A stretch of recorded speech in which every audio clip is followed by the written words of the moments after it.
Hello, आपका स्वागत है अपनी YouTube channel all subject study अड्डा में। आप लोग कैसे हैं? उम्मीद है कि आप लोग बहुत अच्छे होंगे और अच्छे से अपने तैयारी में लगे होंगे। अच्छे से तैयारी करते रहिए और आज वीडियो में चलते हैं। आज ट्रिगोनोमेट्री का जो है कुछ डिग्रियों में फॉर्मूला है, यानी मान है। इस निष्पत्ति में डिग्रियों का मान है साइन कॉस। डिग्रियों में पहले 0 डिग्री का 6.5 निष्पत्ति में, इसके बाद 30 डिग्री का चलेंगे, इसके बाद 45 डिग्री का चलेंगे। तो साइन 0 डिग्री का वैल्यू होता है 0। क्या होता है? 0। साइन 0 का मान 0 होता है। दूसरा में है कॉस 0। कॉस 0 का मान 1 होता है, यानी 1। कॉस 0 का मान कितना होता है? 1। टेन 0 का मान होता है, टेन 0 का मान होता है यहां पर आपका 0। क्या हो जाता है? 0।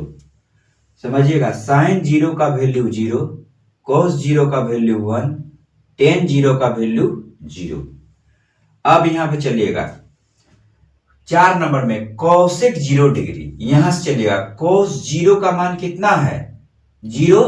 यदि साइन 0 का मान 0, इसके नीचे में 1 छिपा रहता है, 1 ऊपर चला जाएगा और ये नीचे आ जाएगा। इसका उल्टा होता है तो क्या हो जाएगा? अपरिभाषित। इसका अनंत ये चिन्ह होता है, अपरिभाषित। cos 0 का मान इसका अपोजिट होता है 1/1, 1/1, तो 1 ही हो जाएगा। इसका 1/1 ही हो जाएगा। अब cot 0 का मान, cot 0 का मान हो जाएगा 1 ऊपर चल जाएगा, 0 नीचे चल जाएगा। इसका अपोजिट, तो अपरिभाषित। क्या हो जाएगा? अपरिभाषित। अब चलते हैं साइन 30 डिग्री, यानी 30 डिग्री में मान। साइन 30 का वैल्यू होता है 1/2। कितना होता है? 1/2। कॉस 30 का मान होता है √3/2। √3/2। √3/2। अब समझिएगा, टेन 30 डिग्री का मान होता है 1/√3। कितना होता है? 1/√3। अब आ जाइए, ये तीनों को याद करिए। इसके बाद इसका उल्टा इधर होता है। साइन का उल्टा होता है कॉसेक। कॉसेक को उलट दीजिए, 2 ऊपर चल जाएगा, 1 नीचा, तो कॉसेक 30 डिग्री का मान हो गया 2। सिर्फ कितना हो गया? 2। अब यहां देखिएगा, सेक 30 डिग्री जो कि कॉस का ऑपोजिट होता है, ये 2 ऊपर कर दीजिए और √3 नीचे कर दीजिए। 2/√3, 2/√3। अब cot 30 डिग्री, कितना डिग्री? cot 30 degree. यहां पर cot 30 डिग्री, डिग्री में छोटा 0 लिखेंगे, यानी बीच में खाली रहना चाहिए। ऐसे बिंदा नहीं, बिंदा देंगे तो गलत हो जाएगा। cot 30 डिग्री जो कि टेन 30 का मान 1/√3 और 10 का उल्टा होता है cot। इसको उलट दीजिए, √3 ऊपर चल जाएगा और 1 नीचे चला आएगा। तो इसका वैल्यू कितना हो गया? सिर्फ √3। अब 45 डिग्री में चलते हैं। 6 निष्पत्ति में 45 में मान। साइन 45 का वैल्यू होता है 1/√2। cos 45 का मान होता है 1/√2। दोनों का बराबर होता है। टेन 45 का होता है, साइन बटे cos सब कट जाएगा तो 1 हो जाएगा। कौसेक 45 साइन का उल्टा होता है कोसेक, तो उलट दिए, 2 ऊपर चला जाएगा, √2। सेक 45 सेम उसी प्रकार √2। और cot 45 का मान होता है, cot का होता है 10 का अपोजिट, यानी उल्टा, 1/1 तो 1। अगला फॉर्मूला मेरा 19वां नंबर पे है साइन 60 में, यानी 60 डिग्रियों में सारे निष्पत्ति का मान। साइन 60 का वैल्यू होता है √3/2, √3/2। cos 60 का वैल्यू होता है 1/2, यानी हाफ, 1/2। टेन 60 का मान होता है टेन 60 का जो मान होता है सिर्फ √3 होता है। क्या होता है? √3। अब समझिएगा यहां से, इन 3 को जानने के बाद इसका उल्टा होता है, साइन का उल्टा कॉसेक, कॉस का सेक, टेन का कॉट। ये जितना मान है आप सिर्फ उलट दीजिए, उलटने के बाद इसका वैल्यू आ जाएगा। कॉसेक 60 डिग्री यानी 60 डिग्री, 2 ऊपर चल जाएगा, √3 नीचे, तो इसका वैल्यू हो जाएगा 2/√3। सेक 60 डिग्री, 2 ऊपर चल जाएगा, 1 नीचे, सिर्फ 2।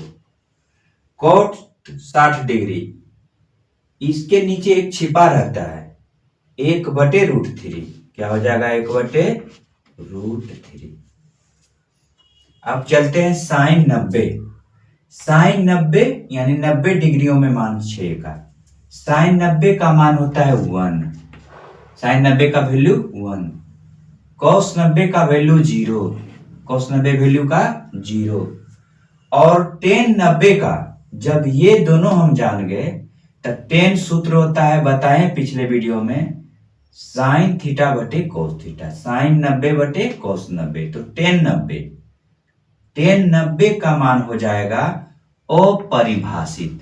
क्या हो जाएगा? अपरिभाषित, इसका चिन्ह अनंत का। अब समझिएगा यहां पर, इसका उल्टा होता है, तो कौशिक 90 का क्या हो जाएगा? 1/1, तो 1 ही हो जाएगा। सेक 90 यानी आ जाइए कॉस पे, इसके नीचे एक छिपा रहता है, इसके ऊपर चला जाएगा, तो क्या हो जाएगा? अपरिभाषित। क्या हो जाएगा? अपरिभाषित। अगला है सेक 90 का हो गया, सेक यानी सेक 90 का, इसके नीचे एक छिपा रहता है, एक नीचे एक ऊपर चल जाएगा, 0 नीचे, तो अपरिभाषित। कोट 90 का जब अपरिभाषित इसका है, इसका मान क्या हो जाएगा? 0 हो जाएगा। अब चलते हैं अगले न्यूनकोण वाले में। साइन 90 माइनस थीटा, तो कॉस थीटा। क्या हो जाएगा? Cos theta. Sine cos 90 minus theta, तो साइन थीटा। साइन रहेगा कॉस में बदल जाएगा, कॉस रहेगा साइन में बदल जाएगा। टेन 90 माइनस थीटा, तो कॉट थीटा। किसमें हो जाएगा? Cot theta. कौशिक 90 तो इसका बदल जाता है सेक थीटा। सेक 90 तो कौशिक हो जाएगा, क्या होगा? Cosec theta. Cot 90 minus theta, तो ये हो जाएगा टेन थीटा। फिर से एक बार देख लीजिए, साइन 90 माइनस थीटा, तो cos theta. Cos 90 minus theta, तो sine theta. Tan 90 minus theta, तो cot theta. Cosec 90 minus theta, तो sec theta. Sec 90 minus theta, तो कौशिक थीटा। और कॉट 90 माइनस थीटा, तो टेन थीटा। आप समझिएगा, इसको डायरेक्ट आप अपने ब्रेन में याद रखना पड़ेगा, मन में यानी मस्तिष्क में। ऐसा नहीं कि टेबल बना करके वो उतना बटे फोर करने में जो ना मालूम चलेगा, हिसाब ही नहीं बनेगा। इसीलिए आपको डायरेक्ट आपको याद रखना है। डायरेक्ट आप याद रखिए, आप अपने फॉर्मूला का निर्माण कर लीजिएगा। तो चलते हैं आगे।